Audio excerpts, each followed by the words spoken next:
Uykusuz gecenin ortasında düşüncelerim sana tutsa. Uykusuz gecenin ortasında düşüncelerim sana tutsa. Her şeyi kabullenmem çok zor. Güneş ayrılıkla doğacak. Her şeyi kabullenmem çok zor. Güneş ayrılıkla doğacak. Devlerin aşka büyük olur. Ya dağlar yerle bir olacak.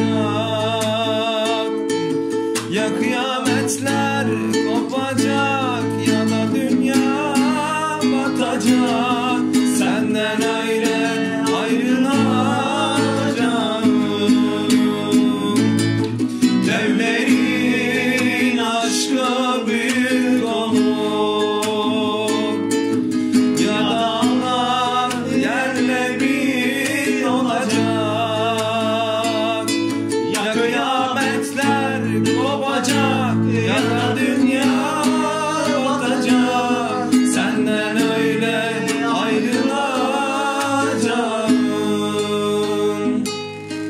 Devlerin aşkı büyük olur. Ya dağlar yerle bir olacak. Ya kıyametler kopacak, ya da dünya batacak. Senden öyle ayrılacağım. Devlerin aşkı büyük olur. Ya dağlar yerle